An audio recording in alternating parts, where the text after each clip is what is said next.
Hello everyone, Ram Ram सभी को। कैसे हैं आप सब? आई होप सब अच्छे होंगे, सब खुश होंगे। मैं रितु शोरान स्वागत करती हूँ आपका लेसन रितु में।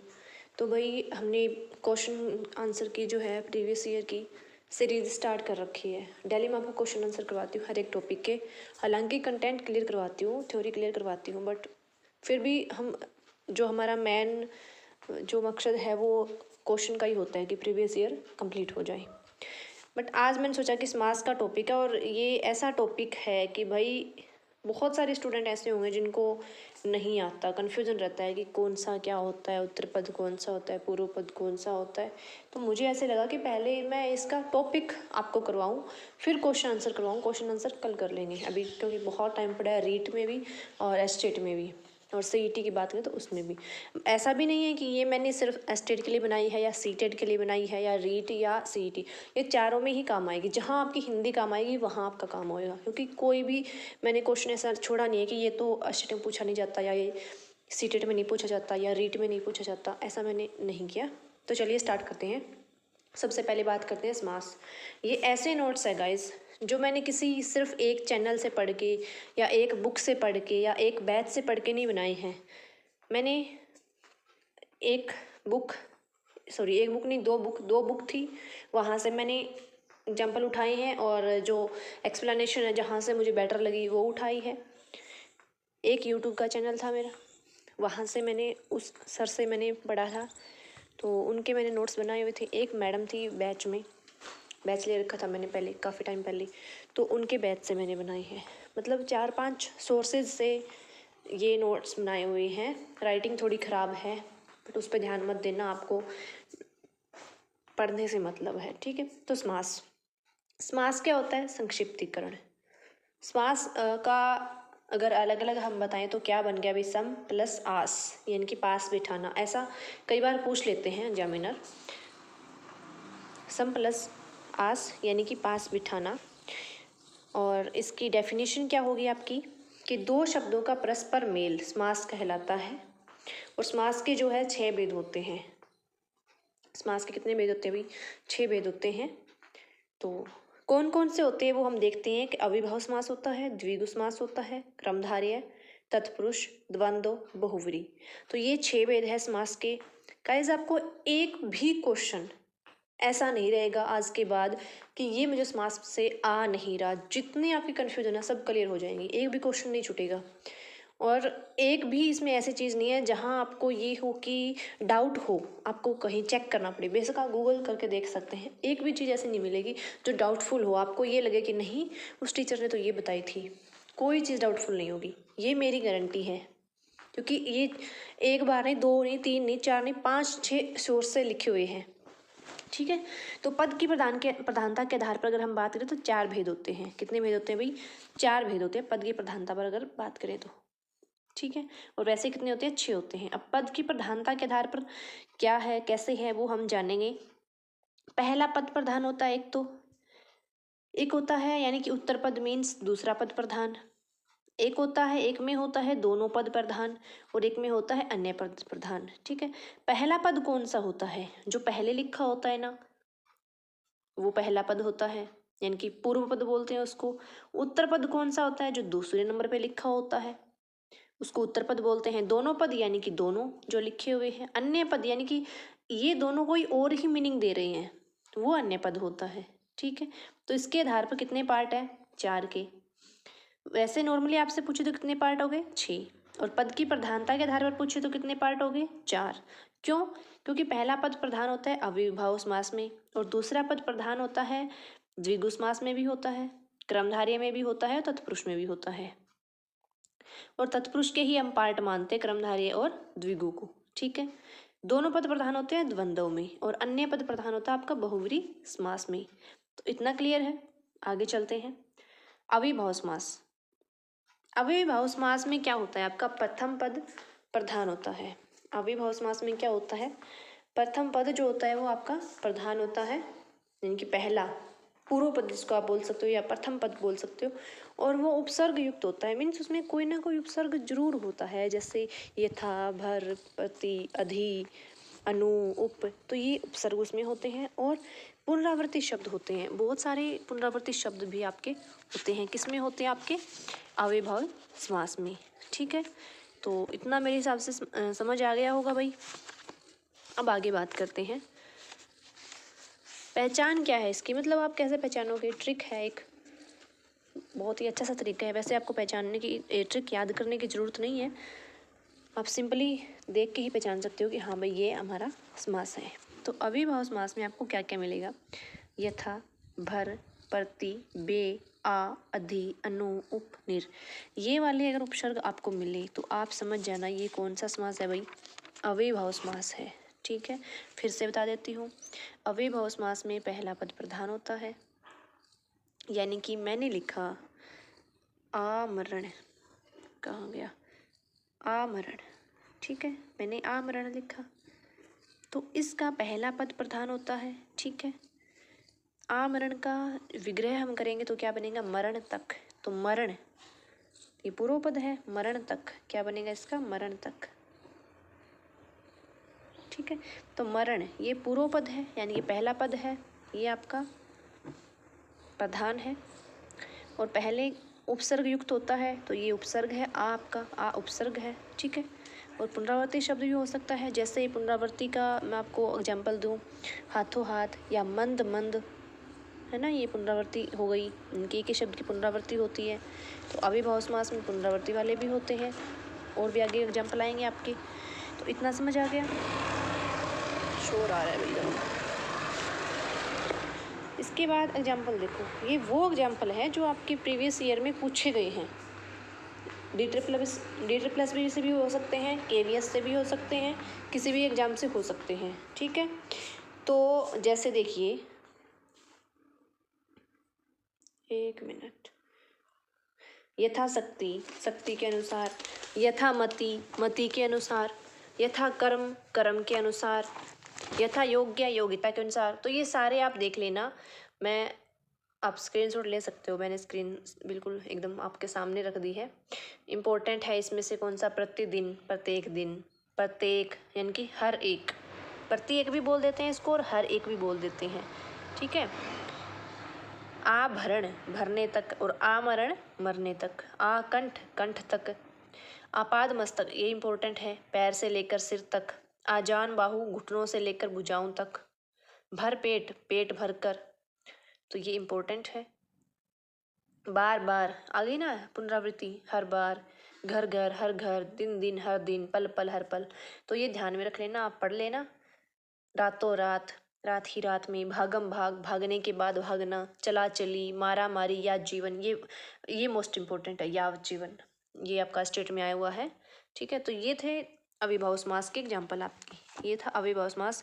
बिल्कुल सिंपल है अव्ययभाव समास, यानी कि ये अव्ययभाव समास में पहला पद प्रधान होता है, कोई ना कोई उपसर्ग लगा होता है आपका, और अव्यय होता है पहला शब्द। अव्यय किसको कहते हैं? जो चेंज ना हो, जैसे यथा, नी, अति, ये अव्यय ही तो है।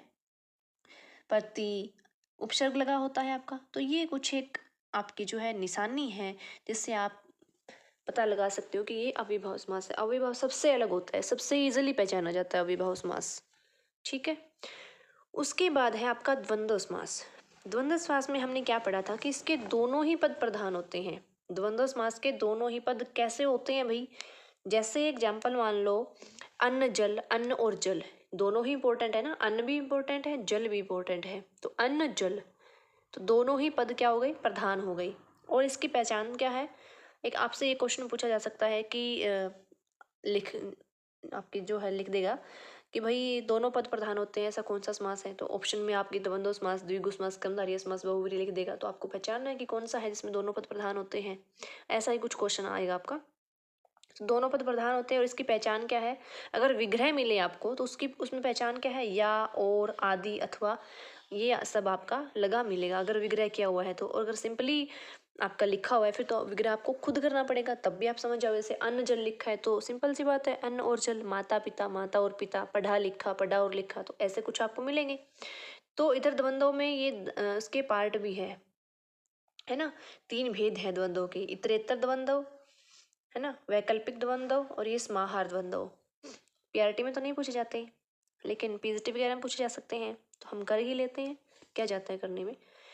तो वैकल्पिक हो गया जो अथवा से जुड़े हों, है ना, जिसमें अथवा लगा हो वो तो वैकल्पिक हो गया, जैसे सुख दुख, सुख अथवा दुख, धर्माधर्म, धर्म या अधर्म, या धर्म अथवा अधर्म कह सकते हैं हम। ठीक है। इतरेतर द्वंद्व कौन से होते हैं? जो और से जुड़े हुए मिले हो, यानी कि अन्न जल, अन्न और जल, माता पिता, माता और पिता। और समाहार द्वंद्व कौन सा होता है? जिसमें मतलब दोनों पदों से सभी पदों का बोध हो, जैसे बोलचाल, चमक दमक, घास फूस, थोड़ा बहुत, मतलब एक जैसे से हो गए ना, दोनों का मीनिंग कहीं ना कहीं एक जैसा ही हो गया। एक के लिए हम बोल रहे हैं साग पात, बहू बेटी आदि, है ना, जलवायु आदि। तो ये वाले कहाँ हो गए? आपके समाहार में। ये आपसे पूछे नहीं जाएंगे वैसे, एक्स्ट्रा नॉलेज के लिए। हाँ, ये एक चीज और पढ़ लो समास के बारे में। समास के जो होते हैं 4 तत्व होते हैं, अगर आपसे पूछ लिया जाए तो कौन कौन से होते हैं? पूर्व पद, उत्तर पद, समस्त पद और विग्रह। यानी कि कोई भी समास है तो उसमें ये 4 पार्ट आपको मिलेंगे। जैसे एक लाइन है, राजा का पुत्र है, ये विग्रह किया हुआ है, तो ये राजा का पुत्र, ये तो विग्रह है। राजपुत्र, ये पूरा पद लिखा हुआ है, ये पूरा पद है, ये इसका विग्रह है। और पूर्व पद इसमें कौन सा हो गया? जो पहला अक्षर होता है वो पूर्व पद हो गया। उत्तर पद कौन सा हो गया? जो दूसरा अक्षर होता है वो उत्तर पद हो गया। चाहे कोई भी आपका अक्षर लिखा हो, कोई भी शब्द लिखा हो, तो उसका ये समास के ये 4 तत्व है, ये 4 आपको मिलेंगे ही मिलेंगे। मतलब उसमें आपको पूर्व पद भी मिलेगा, उत्तर पद भी मिलेगा, और वो समस्त पद भी होगा, और उसका विग्रह भी होगा, तो मतलब उसका विग्रह भी होगा। तो ये 4 तत्व आपको मिलेंगे, ये आपसे पूछे जा सकते हैं। तो ये है हमारा द्विगु समास। द्विगु समास में क्या होता है? अभी दूसरा पद प्रधान होता है, ये आप सबको पता है ना। तो द्विगु समास दूसरा पद प्रधान हो, और इसकी क्या निशानी है? इसकी ये निशानी है कि इसमें पहला जो पद होता है ना इसका, वो संख्यावाची होता है। यानी कि पहला जो पद है वो इसका क्या होगा? पहला जो शब्द है, कहीं अगर एक तरह से हम, वो आपका संख्यावाची होगा द्विगु समास का। ठीक है।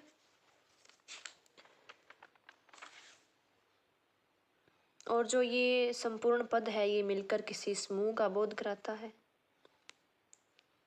तो इसको याद रखने की ज़्यादा ज़रूरत नहीं है। इसके एग्जाम्पल हम देख लेते हैं। देखो, द्विगु समास को पहचानना बड़ा इजी है। इसमें संख्याएं होती है, तो संख्या जैसे दिखी आपको, द्विवेदी, दुनाली, त्रिफला, मतलब 1 से 9 तक संख्याएं आपको दिखी, वैसे आप पहचान जाओगे कि हाँ ये द्विगु समास है। तो इसमें बहुत मुश्किल नहीं होती आपको ढूंढने में कि भाई हाँ क्या है ये, कैसे हम इसको पहचानेंगे। तो बड़ा इजी है। संख्याओं का बोध होता है। एकांकी, 1 अंक का नाटक। द्विवेदी, 2 वेदों का ज्ञाता। दुनाली, 2 नालों का समूह। तो ये एग्जाम्पल है, ये आप खुद रीड करना।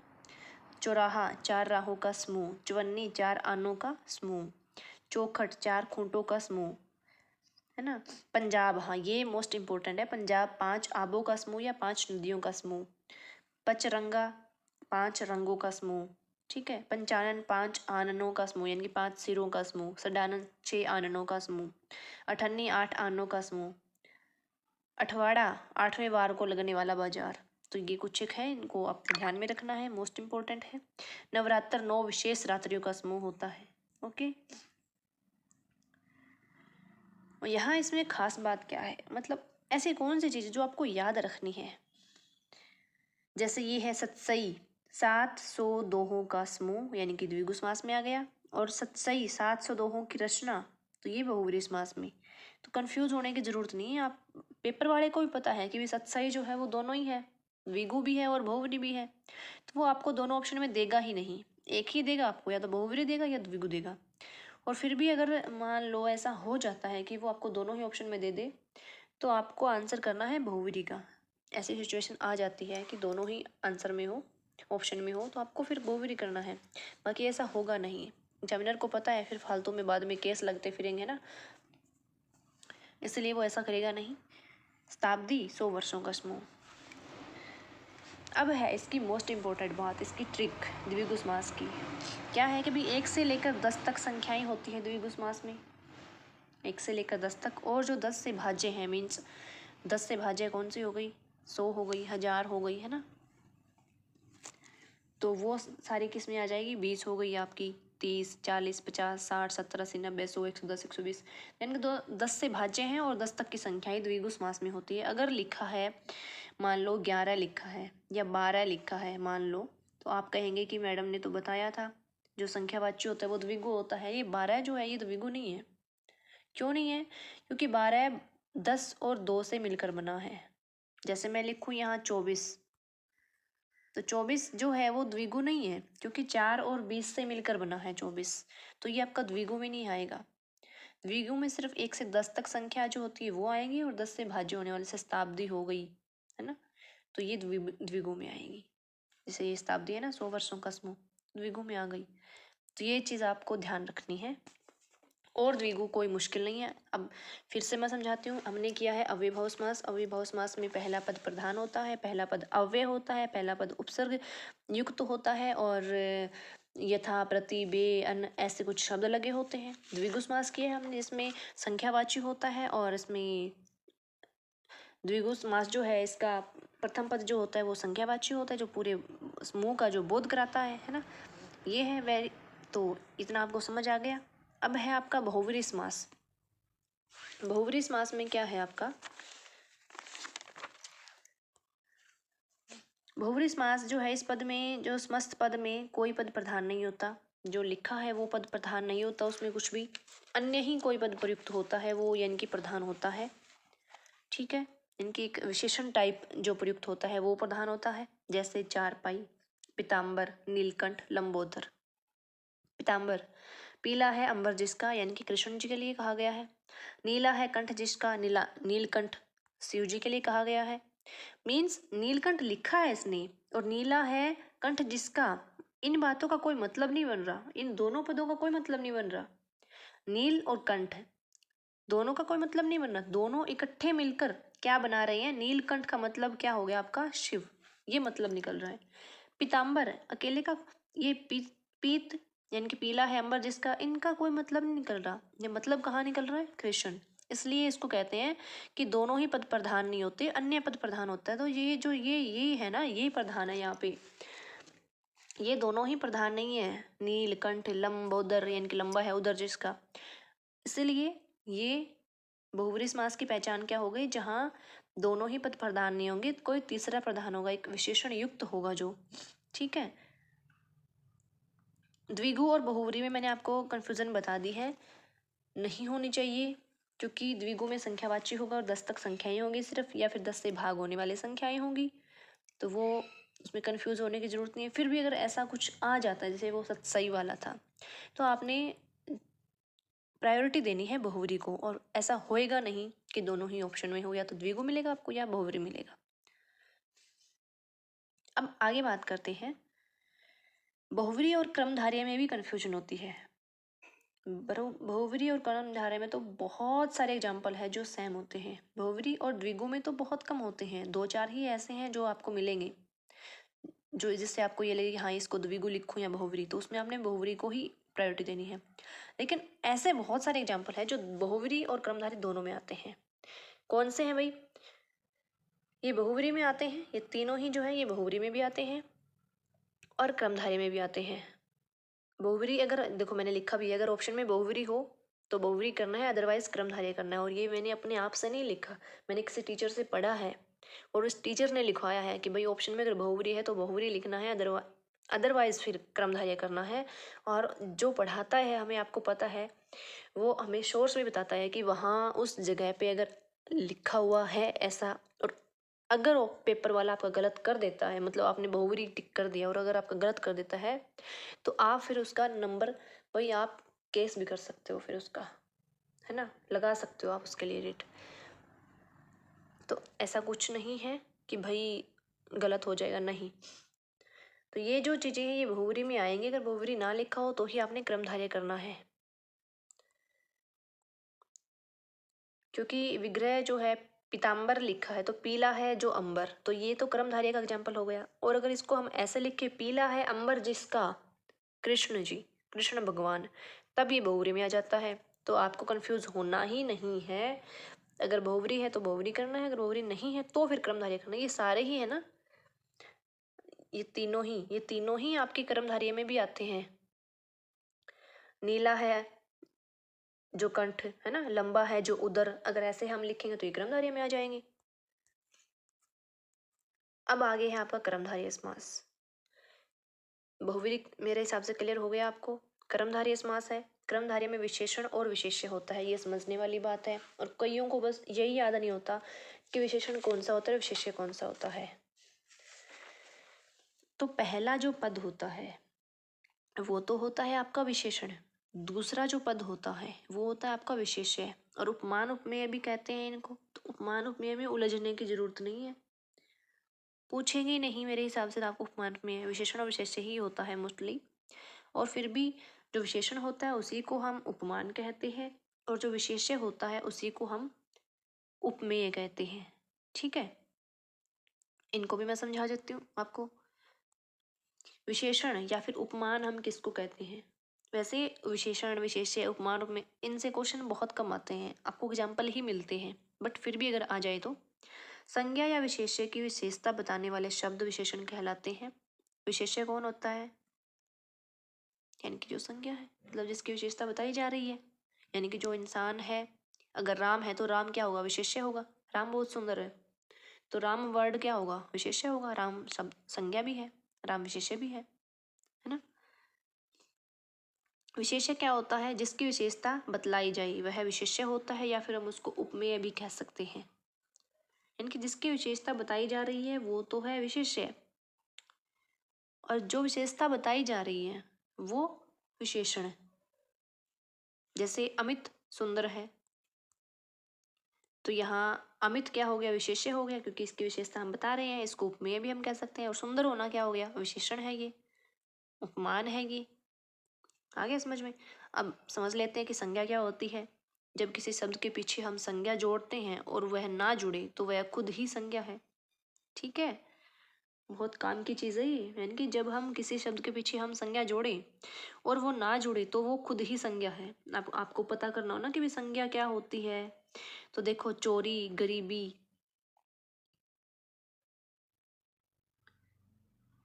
मीन्स जैसे राम है, अमित है, श्याम है, किसी का भी नाम है, तो उसके आगे आप क्या संज्ञा जोड़ोगे?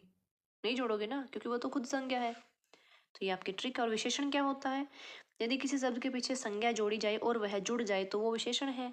जैसे अमित सुंदर है, राम सुंदर है, चोर लड़का, चोर आदमी, जुड़ गया ना, विशेषण क्या हो गया? तो ये चोर जो है ये क्या हो गया? विशेषण हो गया। चोर लड़का, चोर आदमी।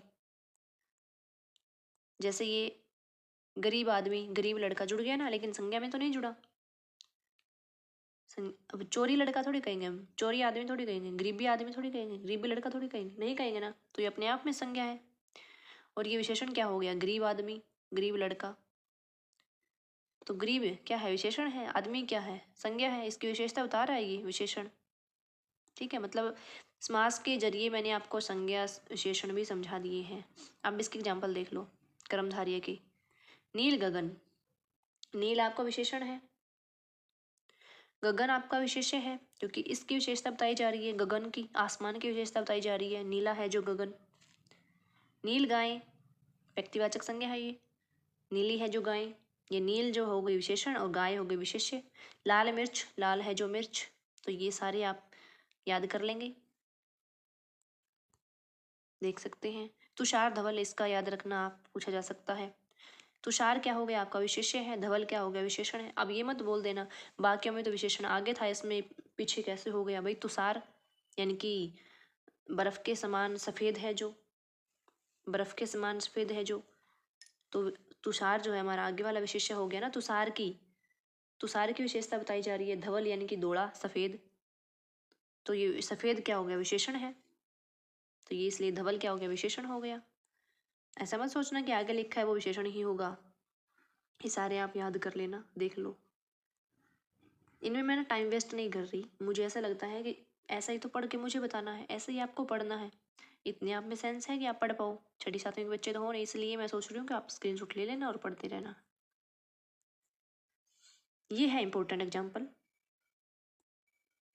रक्तलोचन कबूतर को कहते हैं। नीलोत्पल, वीरबाला, ये जो जितने भी है ना ये आपकी बहुव्रीहि में भी आ सकते हैं, क्रमधारी में भी। अगर बहुव्रीहि ऑप्शन में तो आपको बहुव्रीहि करके आना है, अगर क्रमधारी ऑप्शन में तो आपको क्रमधारी है, और दोनों आपको नहीं मिलेंगे, टेंशन मत लेना। ठीक है, जैसे रक्तलोचन आपका बहुव्रीहि में भी आ सकता है, यानी कि रक्त के जैसे लाल है नेत्र जिसके। नीलोत्पल नीला है जो उत्पल। ठीक है, कमल हो गया। क्योंकि तीसरा किसी तीसरे को इंडिकेट कर रहा है ना, ये किसको कर रहा है, किसी तीसरे को इंडिकेट कर रहा है।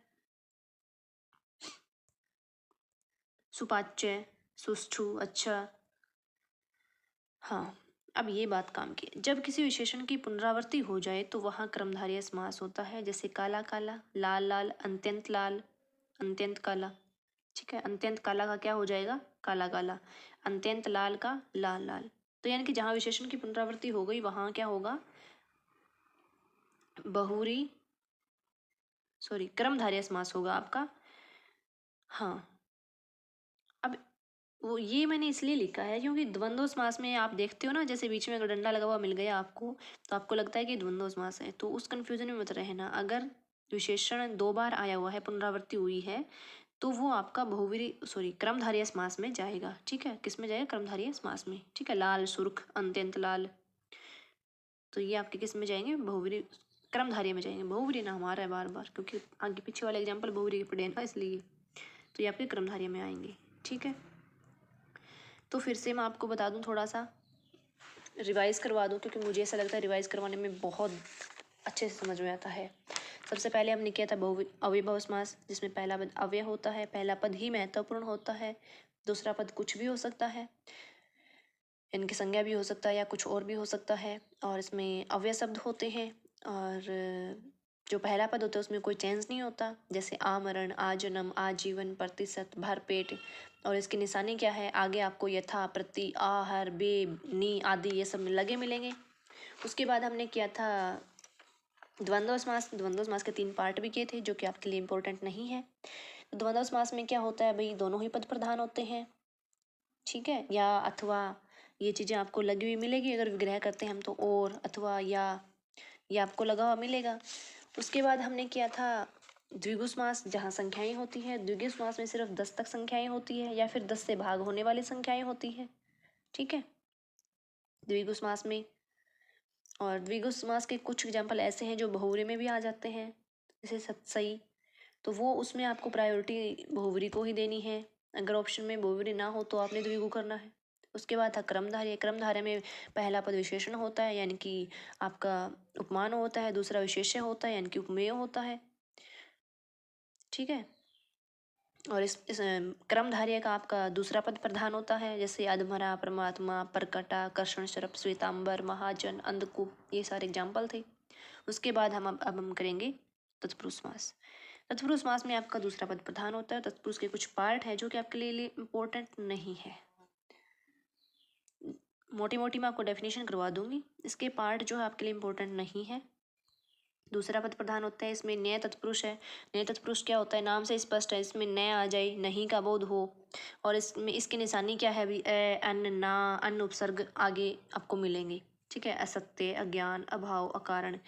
तो नय का कोई खास बड़ा रोल नहीं है, बस नहीं है इसका, ये ध्यान रखना। उसके बाद आपका क्या है, लुप्त पद तत्पुरुष। यहाँ मतलब जो पद होता है वो लुप्त हो जाता है। कैसे लुप्त होता है, जैसे देखो आप, प्रथम पद लिखा रहता है और अंतिम पद लिखा रहता है, लेकिन बीच का जो है लुप्त हो जाता है। कैसे, जैसे ऊंट गाड़ी, ऊंट से चलने वाली गाड़ी, तो बीच का तो लुप्त हो गया ना, ऊंट गाड़ी बच गई। रेलगाड़ी, रेल पर चलने वाली गाड़ी, तो रेल गाड़ी बच गई, बीच वाला लुप्त हो गया। दही बड़ा, दही में डूबा हुआ बड़ा, तो दही बड़ा में डूबा हुआ क्या हो गया, लुप्त हो गया। पकौड़ी, पकी हुई बड़ी, तो हुई क्या हो गया, गायब हो गया। गुड़ धानी, गुड़ में मिली हुई धानी, तो ये गायब हो गया बीच वाला, है ना। ये जो लुप्त पद तत्पुरुष है, नए तत्पुरुष है, मतलब इतनी डिटेलिंग से मैंने समझाया है ना, आपको किसी बुक में नहीं मिलेगा। मैं ये नहीं कहती बुक अच्छी नहीं होती, बुक बहुत अच्छी अच्छी बुक्स हैं, बट कंप्लीट आपको किसी बुक में नहीं मिलेगा। कहीं कुछ नहीं है, कहीं कुछ नहीं है, कहीं पार्ट 5 बता रहे हैं, कहीं 6 बता रहे हैं, कहीं 4 बता रहे हैं। आपको इतना डिटेल से किसी भी बुक में नहीं समझाया मिलेगा, और इतना डिटेल से ना कोई टीचर समझा सकता। कहीं ना कुछ पॉइंट मिस कर ही देता है। मैंने अलग अलग जगहों से इसको लिखा है, इसलिए इसमें सारी चीज़ें ऐड हो चुकी हैं। ठीक है, तो ये सारे हैं आपके लुप्त पद के। उसके बाद है आपका लुप्त कारक चिन्ह। न्याय तत्पुरुष था, यानी कि इसमें ना का बोध हो, लुप्त में यानी कि पद लुप्त हो रहा है। और लुप्त कारक चिन्ह, यहाँ आपके कारक चिन्ह लुप्त होंगे। और लुप्त कारक चिन्ह वाला ये तो आता ही आता है भाई, मोस्ट इम्पोर्टेंट है, और ये आपको कंफ्यूजिंग भी बहुत करते हैं। ये उसको समझ में आएंगे जिसने कारक अच्छे से पढ़ रखे हों। ठीक है, तो ये लुप्त कारक वाले। हाँ, तो हम लुप्त कारक चिन्ह तत्पुरुष में थे। बीच में मुझे काम हो गया था, अभी खाना बनाना था मुझे, इसलिए मैंने स्किप कर दिया। चलो, तो ये मोस्ट इम्पोर्टेंट है, जिसमें आपको कन्फ्यूजन होती है। तो आज के बाद इसमें कभी नहीं होगी, और जिसको कारक अच्छे से आते हैं उसको तो बिल्कुल नहीं होगी। तो इसमें जो है विभक्ति का लोप होता है। एक तो था लुप्त पद तत्पुरुष समास, उसमें तो पद का ही जो लोप हो रहा था, शब्दों का ही लोप हो रहा था। बट इसमें क्या है, चिन्ह का, लुप्त कारक चिन्ह। इस समास का नाम याद रखने की जरूरत नहीं है आपको कि लुप्त कारक चिन्ह का ही ये भाग है, नहीं, खाली तत्पुरुष समास के नाम से आपको याद रखना है। तो टेंशन लेने की जरूरत नहीं कि नाम याद नहीं रहेंगे, नहीं, नाम से कोई मतलब नहीं है। ठीक है, तो मैं बात करती हूँ, जो कारक होते हैं वो 8 होते हैं आपके। बट आपके समास में जो ऐड होते हैं उस टाइम आपका कर्ता कारक ऐड नहीं होता। कर्ता ने, आपको चिन्ह आता है ना, कर्ता ने कर्म को करण से के द्वारा संप्रदान के लिए अपादान से अलग होना, संबंध काके की अधिकरण में पर संबोधन है अरे। तो इसमें आपका ना तो संबोधन ऐड होता, ना ही आपका कर्ता कारक आता। ये बीच वाले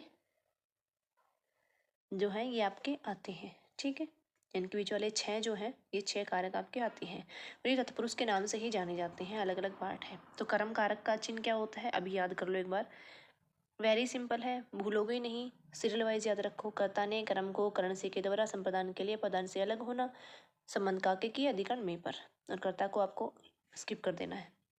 तो ये इतने हैं। तो आगे बात करते हैं कर्म कारक। सबसे पहला हमारा कर्म कारक, कर्म है यानी कि को इसका चिन्ह होता है शरणागत, शरण को आया हुआ, मरणातुर, मरने को आतुर। जब आप विग्रह करोगे ना तब अपने आप समझ आ जाएगा कि ये कौन सा कारक है। जैसे शरणागत, शरण को आया हुआ, को आया है ना, और को किसका चिन्ह है, कर्म कारक का चिन्ह है ना। को ये चिन्ह है ना, कर्म कारक का चिन्ह है। जैसे मैं बोलूँ देशभक्ति, देश के लिए भक्ति, तो पता चल रहा है कि ये कर्म कारक का भाग तो नहीं है। ये के लिए किस में आता है, आपका संप्रदान में आता है। मरणातुन, ग्रहगत, घर को आया हुआ, गृहगठ, जेब को काटने वाला, सॉरी, जेब कतरा, जेब को कतरने वाला, ये गृहगत का, ये गलत अलग होगा। कनकटा, कान को कटवाया हुआ, संकटापन, संकट को आपन। ओके, और मुंह तोड़, गृहगत, घर को गया हुआ, विरोधजनक, ये इंपॉर्टेंट है तीनों ही, मुंह तोड़, विरोधजनक। उसके बाद है आगे आपका, ये सेम हो गया क्या, उसके बाद आपका करण कारक। कर्म तो हो चुका है, कर्म की निशानी क्या है, को आपको मिलेगा। जब आप विग्रह करोगे तो आपको को मिलेगा। जैसे यश प्राप्त, यश को प्राप्त, पद प्राप्त, पद को प्राप्त, ग्राम गत, ग्राम को गत, गत, स्वर्ग प्राप्त, स्वर्ग को प्राप्त, देश गत, देश को गत, चिड़ी मार, चिड़ी को मारने वाला, कट फोड़वा, काट को फोड़ने वाला। ठीक है, दिल तोड़, आपका फेवरेट, दिल को तोड़ने वाला। तो सारे किस में आएंगे, कर्म में आएंगे। कर्म की निशानी क्या है, को। अब है करण तत्पुरुष कारक। करण का आपको ऑप्शन नहीं मिलेगा कि करण है, कर्म है, संप्रदान है, नहीं, खाली आपको तत्पुरुष समास का मिलेगा। बहुत कम चांस है कि आपको ये करण, कर्म, ये ऐसे नाम लिख के मिल जाए, और लिख के मिल जाए तो भी आपको याद हो जाएगा। इस क्लास के बाद आपको समास में कोई कंफ्यूजन होगी ही नहीं, 1% भी नहीं हो सकती। इससे बेस्ट आपने नहीं पढ़ा होगा कभी। तो करण तत्पुरुष समास से के द्वारा, तो इसकी निशानी क्या है, से के द्वारा, यानी कि से मीन्स कोई साधन, कोई माध्यम। ठीक है, से तो अपादान में भी होता है, लेकिन अपादान वाले का मतलब क्या होता है, अलग होना। और करण मतलब कोई साधन, करण में क्या होता है, से के द्वारा मतलब कोई साधन है। पद युक्त, पद से युक्त, रोग युक्त, रोग से युक्त, रोग पीड़ित, रोग से पीड़ित। ठीक है, तुलसी कृत, तुलसी के द्वारा रचित, इंपॉर्टेंट है ये तुलसी कृत वाला। तारों भरी, तारों से भरी, भड़भूजा, भाड़ से भूजने वाला। भड़भूजा कौन होता है, चने भूनता है ना, पहले गांव में आता था। ऋण युक्त, ऋण से युक्त, और अगर ऋण मुक्त लिखा हो तो वो ऋण से मुक्त होता है। चीज सेम ही है, युक्त की जगह मुक्त आ गया, बट वो अपादान में आता है। ऋण से मुक्त मतलब वो अलग हो गया, और ऋण से युक्त मतलब वो ऋण दे रहा है भाई, उससे जुड़ा हुआ है। ठीक है, ऐसे ऐसे थोड़ी थोड़ी चीजें मैं आपको साथ साथ ही करवाती जाऊंगी। अब है संप्रदान तत्पुरुष। संप्रदान की निशानी क्या है भाई, के लिए, रसोई घर, रसोई के लिए घर, चिड़िया घर, चिड़िया के लिए घर, पाठशाला, पाठ के लिए शाला। थोड़ा जल्दी करते हैं, आप बोर हो गए हो मुझे ऐसा लगता है, क्योंकि मैं नहीं थकूंगी पढ़ाते पढ़ाते। तो संप्रदान का इजी है, यज्ञ वेदी इम्पोर्टेंट है, कारावास, कारा के लिए वास यानी कि सजा के लिए वास, हवन सामग्री, हवन के लिए सामग्री। तो ये सारे जो है ना, एक बार आराम से स्किप कर कर के इसको, सॉरी इम्पोर्टेंट है ये। रेल भाड़ा, रेल के लिए भाड़ा, रणभूमि, रण के लिए भूमि। ये भूत बलि, भूत के लिए बलि, काक बलि, काक के लिए बलि, मोस्ट इम्पोर्टेंट। हाँ, ये छोटी सी ट्रिक है कि जिन शब्दों के अंत में घर, साला, आल्य, आवास, सामग्री लिखा होता है, उन शब्दों में संप्रदान तत्पुरुष समास होता है। अब आगे है अपादान। अपादान का भी जो चिन्ह है वो से है। करण का भी से था और अपादान का भी से है, लेकिन इसमें फर्क है। जन्मांध, जन्म से अंधा, अंधा है वो, उससे जुड़ा हुआ थोड़ी ना बेचारा। ऋण मुक्त, ऋण से मुक्त। जैसे उसमें था ऋण युक्त, युक्त मीन्स उससे जुड़ा हुआ। ऋण मुक्त भी, ऋण से वो मुक्त हो गया, अलग हो गया। तो यहाँ ये किस में आएगा? अपादान में। भय मुक्त, भय से मुक्त। एक आता है आपका मोस्ट इम्पोर्टेंट, भय भीत, भय से भीत। तो मतलब उसको डर लग रहा है, वो उससे अलग होगा। भय, भय से मतलब अलग होगा वो। तो भय से भीत ये करण में नहीं आएगा, भय भीत आएगा आपका अपादान में। अलग हो रहा है वो। बंधन मुक्त, बंधन से मुक्त है तो उसमें भी से, इसमें भी से, बट फर्क है, इसमें अलग होने का भाव आ रहा है। जैसे राजद्रोह, राजद्रोह, राज से द्रोह यानी कि राजा से द्रोह, तो यानी कि वो अलग होने की अनुभूति हो रही है। पथ भ्रष्ट, पथ से भ्रष्ट हो गया, बुद्धि भ्रष्ट हो गई। बलहीन, धनहीन, भयभीत, हत श्री यानी कि पैसे से रहित, लक्ष्मी से रहित। तो ये सारे क्या हो गए? ये हो गए आपके अपादान में, अलग होने का भाव है। संबंध कारक, सॉरी कारक कहाँ से गया? संबंध तत्पुरुष समास। इसकी निशानी क्या है? काके की, रा रे री ना ने नी, है ना। तो नर बलि, नर की बलि, चरम रोग, चरम का रोग, ये इंपॉर्टेंट है। मतदाता, मत का दाता, जगत माता, जगत की माता। तो ये संबंध में आ गया। अधिकरण में पर, तीर्थाटन, तीर्थों में भ्रमण करने वाला। जीव दया, जीवों पर दया, तो ये तो आसान है। आप बीती, सिर दर्द, मुनि श्रेष्ठ, आत्म केंद्रीय, घुड़सवार, घोड़े पर सवार। तो ये आपका अधिकरण में आएगा। इजी थे। अलुक तत्पुरुष समास इम्पोर्टेंट नहीं है, लेकिन एक बार मैं आपको तत्पुरुष समास है उसके बता देती हूँ। कर्ता ने, ये आपको ऐड नहीं करना है। कर्म की निशानी क्या होती है? को। करण की क्या होती है? से के द्वारा, मतलब कोई माध्यम। संप्रदान की होती है के लिए, कोई देना, कुछ दान देने। अगर दान देने की बात हो ना, तो वहां भी संप्रदान कारक ही आएगा।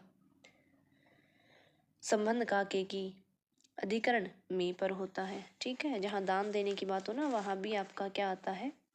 संप्रदान ही आता है। जैसे दानवीर, दान देने में वीर, तो ये आपका किस में आ गया? ये तो देने में बोला है, तो ये अधिकरण में आ गया। ओके। हाँ, ये वाला अलुक तत्पुरुष समास बहुत कम पूछा जाता है। इसके ये देख लो, थोड़ी सी एग्जाम्पल देख लो बस। तीर्थ करने वाला, ऊँट पटांग, ऊँट पर टांग यानी कि बेतुका। तो ये इतना नहीं पूछा जाता। उपपद तत्पुरुष भी नहीं पूछा जाता। जलज, जल्द, वैसे ये जलज ये जो है आपका बहुव्रीहि में है। ये एग्जाम्पल आपका, जिस जो सारे एग्जाम्पल है इसके क्या है? बहुव्रीहि के, इनके इसके अधिकांश उदाहरण जो बहुव्रीहि समास के अंतर्गत माने जाते हैं। तो इट मीन्स आपका अलुक, इसका उपपद का तो कोई आपको नाम मिलेगा ही नहीं। बाई चांस उपपद नाम मिल जाता है तो आप उपपद कर देना, यानी कि तत्पुरुष समास कर देना।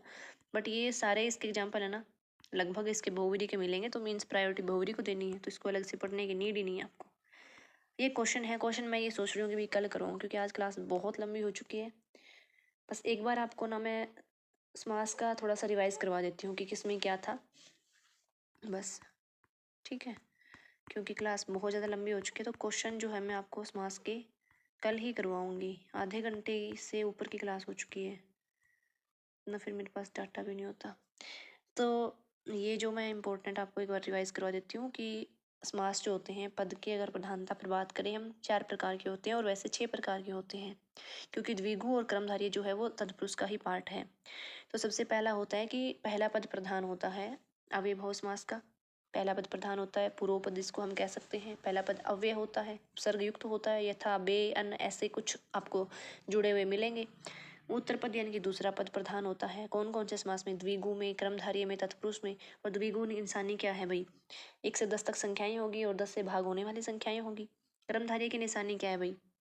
दूसरा पद प्रधान है, इसमें विशेषण विशेष्य मिलेगा आपको, उपमान उपमेय मिलेगा आपको। तत्पुरुष समास की निशानी क्या है भाई, दूसरा पद प्रधान होता है तत्पुरुष समास में, और जो कारक चिन्ह है सारे वो उसमें आते हैं, जैसे कर्म को कर्ण से के द्वारा, पादान से अलग होना, अधिकरण में पर संप्रदान के लिए, तो ये आते हैं आपके तत्पुरुष समास में सारे। और द्वंद्वों में क्या है, दोनों पद प्रधान होते हैं, जैसे या, अथवा, आदि और इससे जुड़े हुए होते हैं। बहुव्रीहि में क्या है भी, अन्य पद प्रधान होता है, कोई दूसरा ही पद प्रधान होता है, तो मेन आपके समास यही होते हैं। और समास का अर्थ क्या होता है भाई, पास पास बैठाना, सम प्लस आस, पास बैठाना, पास मिलाना, ठीक है। तो ये आपके जो होते हैं समास होते हैं। और पद की प्रधानता पर अगर आपको पूछे ना सीधा, तो आपको 4 भाग बताने, अगर वैसे पूछे तो 6 भाग बताने हैं आपको समास के, ठीक है। तो मैं ये मान के चल रही हूँ कि आज के बाद आपको समास में कोई दिक्कत नहीं आएगी, सारे जितने भी डाउट थे सारे क्लियर हो गए होंगे। एक बार में नहीं, 2 बार देख लेना, बहुत ही आराम से समझाया मैंने, बहुत ही इजी वे में समझाया है, क्योंकि मैं खुद स्टूडेंट हूँ, मुझे पता है कि कैसे किसको समझ में आता है। ये तरीका मैंने एकदम बेस्ट तरीके से समझाया भाई आपको। क्लास को लाइक शेयर कर देना, सब्सक्राइब करना मत भूलना, बहुत कम सपोर्ट करते हो आप लोग। मैं सही बताऊँ, जेन्युइन नॉलेज जो होती है ना, जेन्युइन एकदम बेस्ट नॉलेज जिसको हम कहिए, वो मैं आपको देती हूँ। कोई भी कचरा, कोई भी फालतू की अड़ंगाबाजी कुछ नहीं है, कुछ भी नहीं है। फिर भी पता नहीं क्यों नहीं आप लोग शेयर करते हो, क्यों नहीं अपने फ्रेंड्स को बताते हो कि भाई वहाँ से क्लास लो। आप खुद सोच के देखो, क्या एक भी क्लास ऐसी है जहाँ आपको ये लगे कि ऐसे गाजर बेच रही है, ऐसे ही फालतू में बकवास कर रही है, पढ़ाना तो आता नहीं है। मतलब अगर आप कंटेंट की बात करें तो बहुत अच्छा होता है पढ़ाना। ठीक है, मैं यहाँ फ़ोन से रिकॉर्ड करके सीधा पढ़ा रही हूँ क्योंकि भाई बोर्ड है मेरे पास, बट बोर्ड पे ये चीज़ें इतनी नहीं लिखी जाती। और मेरा ये मानना है कि जितना बोर्ड पे लिखूंगी ना, उससे बेस्ट मैं यहाँ करवा सकती हूँ। मुझे ये बेस्ट लगता है, क्योंकि बोर्ड पे कितना लिख पाऊंगी मैं, कुछ चीज़ें छूट जाती है यहाँ, लेकिन यहाँ कुछ नहीं छूटता है। एक एक पॉइंट आपको क्लियर करवाती हूँ, एक एक पॉइंट। आप यूँ समझ लो कि आप बुक पढ़ रहे हो, और बुक से बेटर, बुक तो समझाती भी नहीं है ना, सीधा लिखा होता है, यहाँ तो आपको समझा भी रही हूँ। तो फिर मिलते भी नई क्लास के साथ, नई टॉपिक के साथ, और कल तो हम इसी के क्वेश्चन आंसर करेंगे। Thank you.